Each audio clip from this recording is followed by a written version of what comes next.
ও নজর, না না নজর লাগবে না খেয়ালি, আমি তোমার কোড়ে আঙুলটা কেটে থুতু দিয়ে দেবো, তাতে একদম নজর লাগবে না।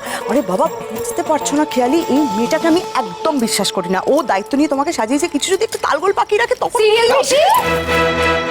কি? আমি বড় জাজকে এতক্ষণ ধরে এত সুন্দর করে সাজালাম, তুমি আমাকেই সন্দেহ করছো? বড় জাজ?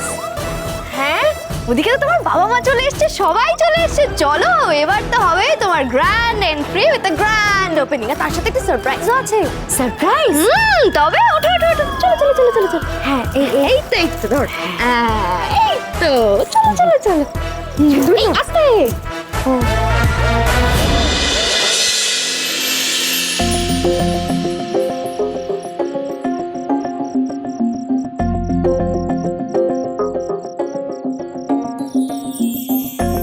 ঘোষণা ঘোষণা ঘোষণা, আমি তেঁতুল পাতার ঝিল, আর আজ এই শুভ সন্ধ্যায় আমি আমার বড় জাজের জন্য একটা স্পেশাল সারপ্রাইজ অ্যারেঞ্জ করেছি। ও তো বড় জাজ, আরে এটা কি ব্যাপার? আমার বেবির মুখ ঘুমটা ঢাকা কেন? বেবি, এটাই বলছিলাম, মুখ ডেকে এনেছে, নিশ্চয়ই কিছু একটা গন্ডগোল পাকিয়েছে। ওর মুখটাকে তো কিছু ব্রেক করা যায় না।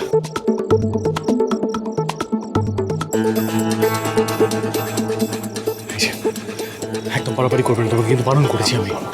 আরে বাবা, আপনি সবসময় আমাকে ওভার এস্টিমেট করেন কেন বলুন তো? আমি কেন কোনো গোলমাল করতে যাব? ছোট জাজ হিসেবে আজ আমি আমার বড় জাজের জন্য একটা বড় সারপ্রাইজ অ্যারেঞ্জ করেছি। এই ঝিলিস, এই সারপ্রাইজ তখন থেকে বলে যাচ্ছ, সারপ্রাইজটা কি তাড়াতাড়ি বলো না। কোনো সারপ্রাইজের দরকার নেই।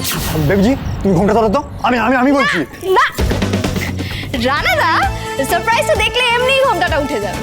এই ঝিল্লি এদিকে এসো, এসো এসো এসো। খেয়ালি কিন্তু তোমাকে দায়িত্ব দিয়েছিল ওকে রেডি করার, কোনো রকম বেগর পাই যদি হয়, কোনো রকম অপমান যদি আবার হয় ঝিল্লি, তাহলে কিন্তু। রিঙ্কি, তুতুল, যাও নিয়ে এসো।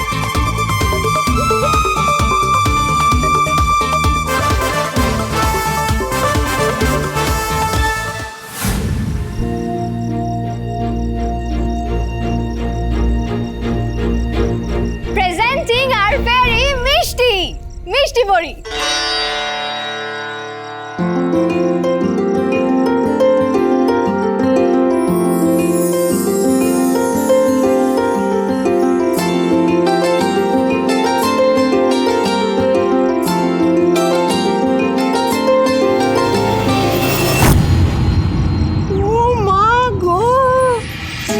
সুন্দর দেখতে লাগতেছে।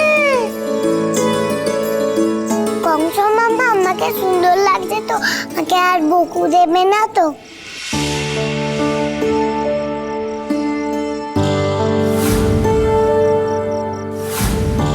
রঞ্জা, তোর কথা যে আজ বড্ড বেশি মনে পড়ছে রে। বৃষ্টিকে অবিকল তোর মতো লাগছে।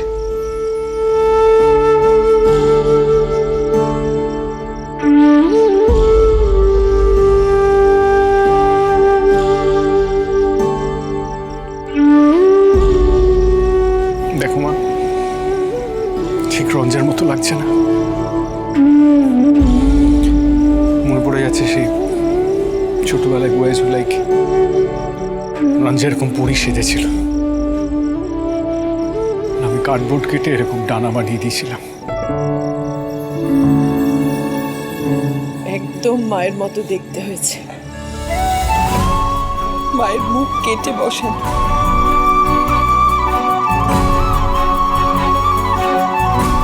থ্যাংক ইউ ডে প্রমে, থ্যাংকস আ লট।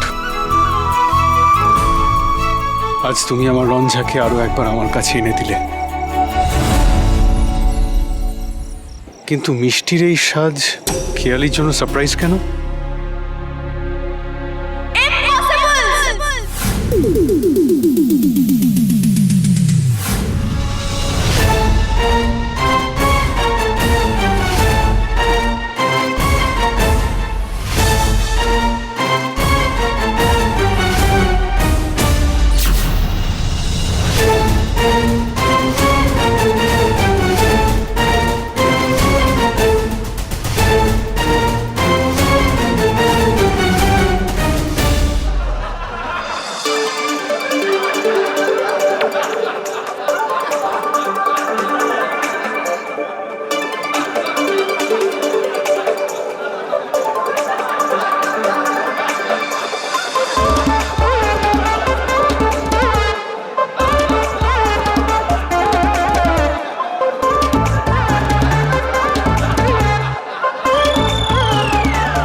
হাসছে কেন?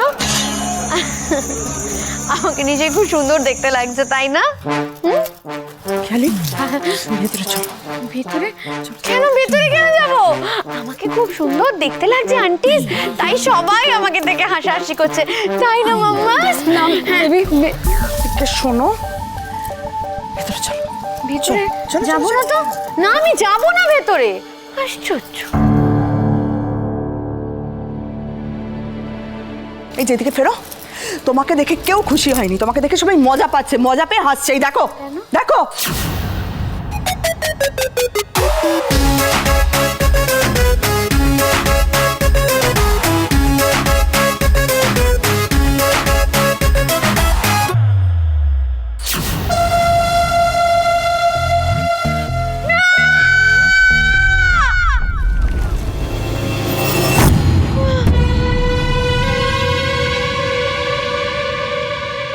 তোমাকে আমি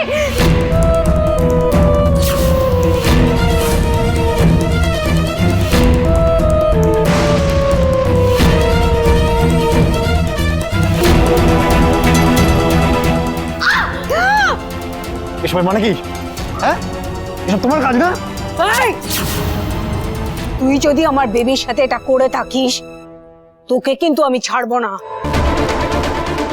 তোমার সাহস কি করে হয় সবার সামনে আমার বউকে এইভাবে ইনসাল্ট করার? ঠিক এসো, তুমি বলেছিলাম এসব না করতে, এসবের মধ্যে নিজেকে ইনভলভ না করতে। তাও তুমি নিজের কাজে মন না দিয়ে তুমি এসব করেছো। শুনেছি দুপুর থেকে নাকি তুমি সারাচ্ছ, এটাই তার নমুনা। আজ আমি কারোর ভূমিকা নিতে চুপ করবো না মিস্টার সিংহ রায়।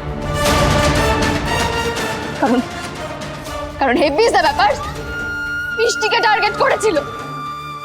যদি আমাকে কেটেও ফেলতো না, তুই মুখ বুঝে সবটা সহ্য করে নিতি। কি হলো? উত্তর দাও। তখন মিষ্টির গলা শুনে ওরকম ভূত দেখার মতো চমকে উঠলে কেন? চিল্লিবা শোন না, মাথা রাখো, চিৎকার চেঁচামেচি করিস না এখন। একে তো লজ্জায় আমাদের মাথা কাটা গেছে, এরপরে এই লোকজনের সামনে এসে উঠলে আর মুখ দেখাতে পারবো না কারো কাছে। ঠান্ডা। যেটা 1 মিনিট, ঝিল্লি কি হয়েছে বলো তো? মানে মিষ্টিকে নিয়ে কি হয়েছে? পুজোদা, ওই যে ওই ঘাগরাটা কত শখ করে আমি কিনে আনলাম মিষ্টির জন্য, আর ও চুপচাপ বাচ্চাদের ঘরে গিয়ে ওই ঘাগরাটা কেটে রেখে এসেছিল। মিষ্টিটা খুব আশা করেছিল ওই ঘাগরাটা পড়বে বলে, কিন্তু কেটে দেওয়ায় না ওর কান্নাই থামছিল না, খুব কেটে যাচ্ছিল। কিরে মেজদা ভাই, কিরে এবার কিছু বল। আর তোমরা সবাই চুপ কেন? কিছু বলো। ঝিল্লি কি ভুল কাজ করেছে কিছু? আমি তো বরং বলবো ঝিল্লি একদম ঠিক কাজ করেছে। ওইটুকু একটা বাচ্চার সাথে যে এরকম করতে নাই। কোনো প্রমাণ আছে? কোনো প্রমাণ আছে আমি ঘাগরাটা কেটেছি? আছে কোনো প্রমাণ? আমি জানতাম তুমি প্রমাণ চাই। 1 মিনিট।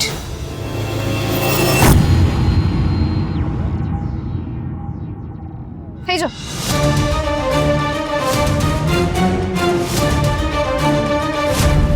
স্টোনের টিপ, প্রমাণ নাম্বার 1।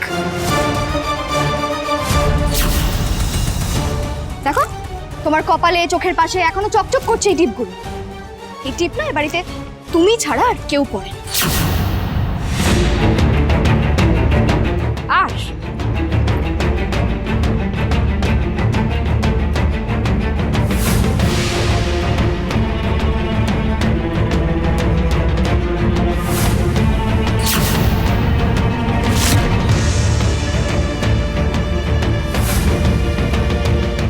রিঙ্কি,